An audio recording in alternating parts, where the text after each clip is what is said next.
Looking for a quiet neighborhood in Tokyo that's a stone's throw away from a major transportation hub? Okay, well, you probably have to have a pretty strong arm to consider this a stone's throw away, since it's 2 stops, about 2 kilometers away from Ikebukuro.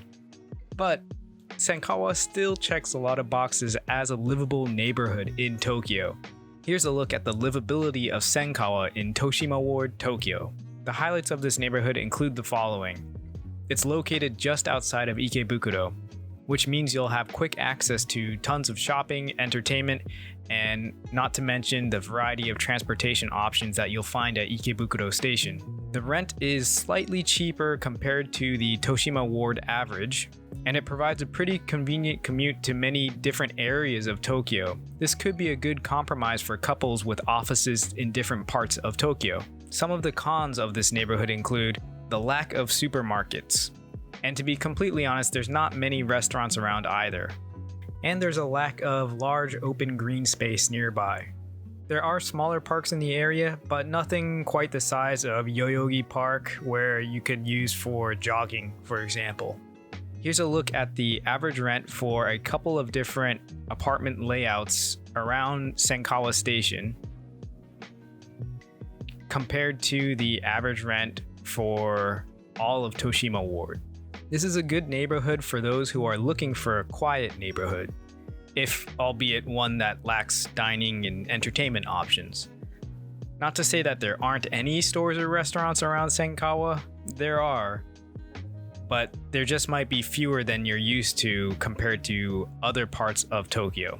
My personal take, I know it's easy to think, well, this neighborhood is so close to Ikebukuro, I'll just hop on the subway and get to Ikebukuro whenever I need to do shopping or whenever I want to dine out. Which is great. I mean, it is really close, but if you're like me, there are times where you don't want to use the subway or train just to grab a bite to eat or just to do a little shopping. And that's what this neighborhood is lacking. But that's not a huge deal. I don't think it's a deal breaker per se. I think it's a fair thing to mention when talking about the Senkawa neighborhood. Senkawa Station gives you access to the Fukutoshin subway line and the Yudakucho subway line. Both of these lines will get you to Ikebukuro. There are so many exits at Ikebukuro Station, but in general, the Fukutoshin line exits will be more towards the west part of the station. Just FYI, if you need to really maximize the efficiency of your commute or your transfer. From Ikebukuro Station, you'll have a wide variety of transportation options to take if you need to transfer for your commute. This is kind of why Senkawa is a neighborhood to keep in mind for couples, because even if you have different commutes, the transportation options from Ikebukuro Station will make it pretty easy to get to where you need to go. It'll take about 24 minutes to get to Shibuya direct on the Fukutoshin subway line, and actually just about the same amount of time to get to Tokyo Station. You'll transfer to the Marunouchi subway line at Ikebukuro.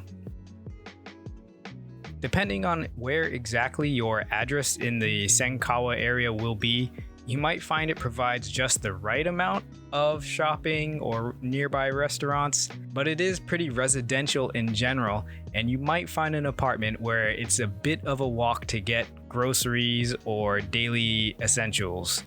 Just be prepared for this if looking in the Senkawa area. If you're looking in this area, I would double and triple check with your real estate agent about the address in relation to supermarkets or convenience stores, just so you know what you're getting yourself into. But the trade-off means that the neighborhood is pretty quiet and calm, especially compared to busier parts of Tokyo. This is a second floor 1 LDK apartment with balcony and bay windows. It's a really good space to rent value. This is probably because it's a little bit older. It was built in 1995. If I were going to inquire about this apartment, I'd probably ask if it's wired for broadband internet. But the interior looks pretty clean. There also seems to be a gate at the entrance, which is a nice security feature.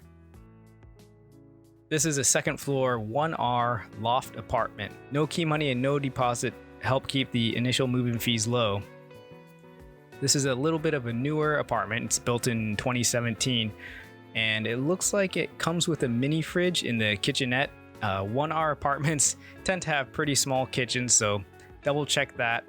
Get to the listing in the link below if you want to take a closer look at the pictures the agent has provided.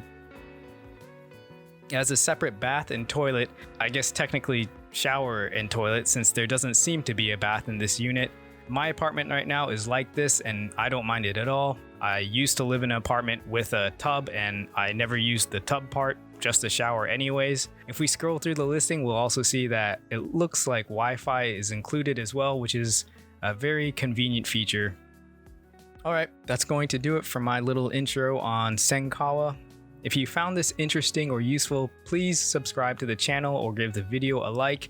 YouTube's algorithm wizards pick up on things like that, and if you like it, it might help out others too. Anyways, take care, and I'll catch you guys in the next video.